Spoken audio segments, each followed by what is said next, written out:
So the Baconian way to self-salvation, to them, would seem the most obnoxious way imaginable to propose this, or at least the most foolish thing to do, since the omnipotent God, who has miraculous command over all the motions of nature, has already determined who will and will not be saved at the real end of days. So let's go back to Franklin's nasty crack about girls and boys and experiments with mephitic air.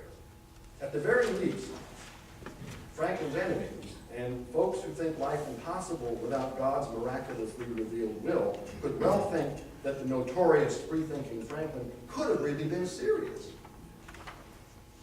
even if in fact he wasn't.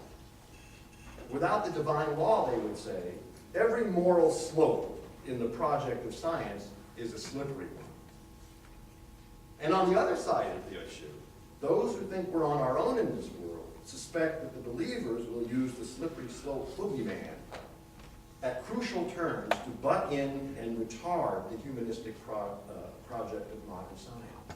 What I'm getting at here is Franklin had a keen understanding of how radical this idea was, and how, at the end of the day, there are just moral and philosophical incompatibilities between the project that Bacon understood and wanted the entire human race to set out on, and the folks with whom Franklin lived and often did rhetorical battle.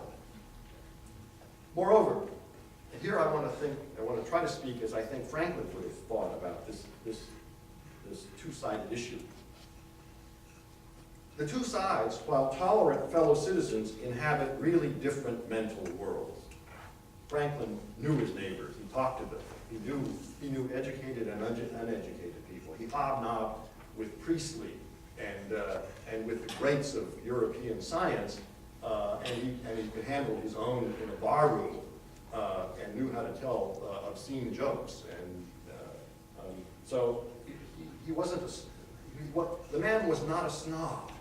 Okay? He grew up. He came from the gutter. Grew up. Made $1 million. Became the most famous American on the planet, and died happy, so happy that he said he wanted to live his life over again with every single event happening exactly as it had. How many people can say that? Rousseau says nobody.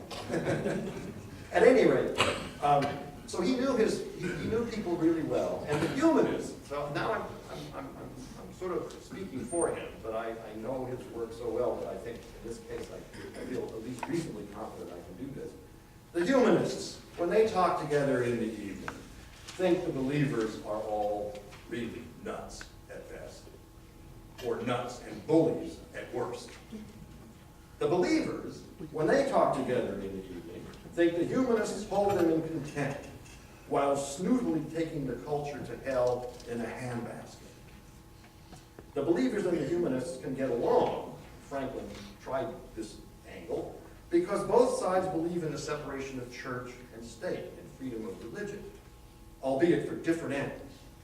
The believers, following Tocqueville, embrace them for the sake of the influence of religion on society. The humanists, following Bacon, do so with the hope that society will, as it progresses, become indifferent to religion. That's why most modern American humanists admire Europe so much, Western Europe so much, because Western Europe is indifferent in large swatches to religion. On the World Values Tour, the United States in religiosity is tied with Turkey. Oh yeah. And France and England are off the map. No, the churches there are empty.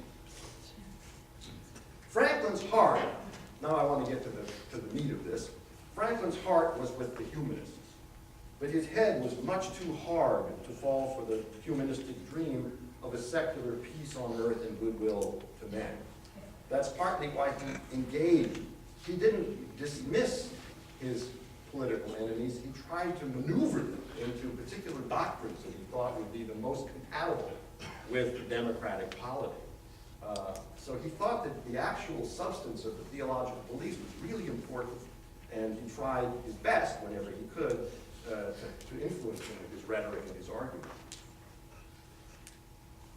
Newtonian though he was, however, Franklin thought reason was the source, not the cure, for human folly.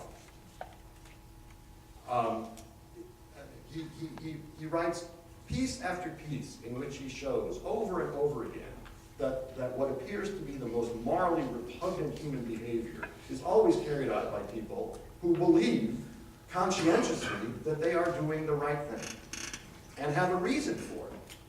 And Franklin tells a hilarious story in the autobiography of how he became a vegetarian, then became, for money, to save money to buy books, then he became a moral vegetarian. Then one day he found himself in the presence of a man frying fish.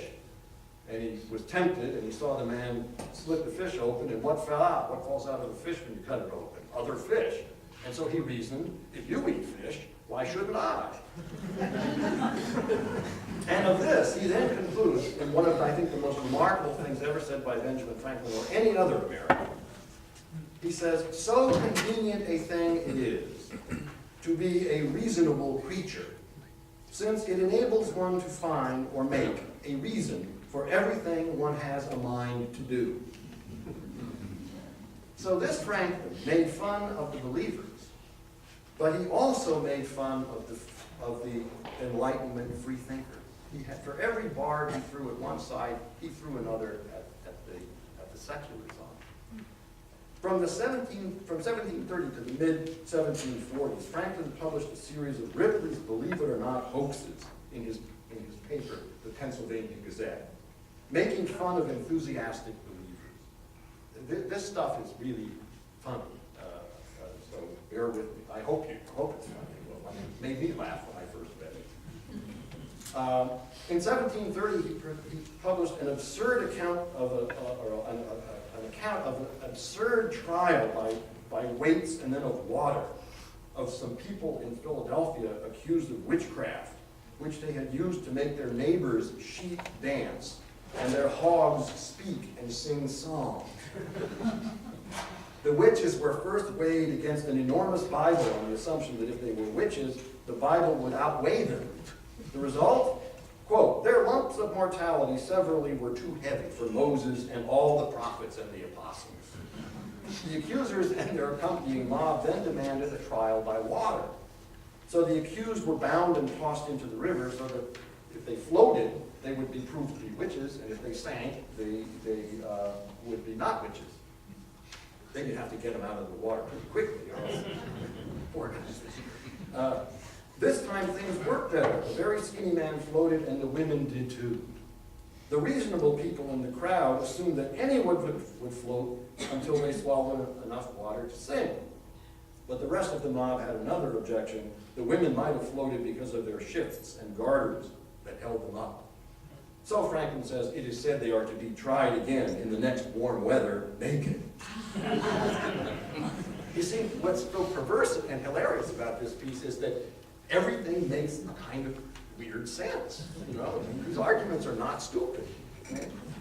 Franklin soon later made up and published a report of a deranged man near Swahawken who demanded that his wife stick her tongue in his mouth, which out of fear she did.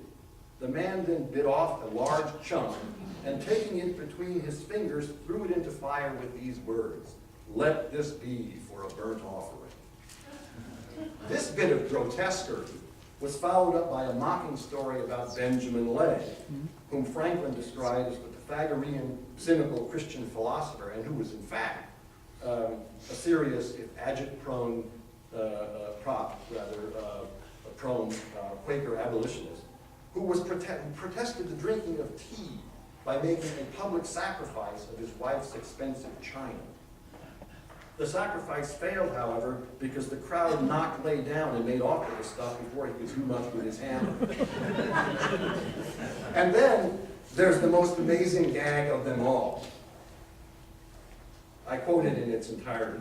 About 2 weeks ago, one John Leake of Cohansey in West New Jersey, after 12 months of deliberation, made himself a eunuch, as it is said, for the kingdom of heaven's sake, having made such construction upon Matthew 19, verse 12.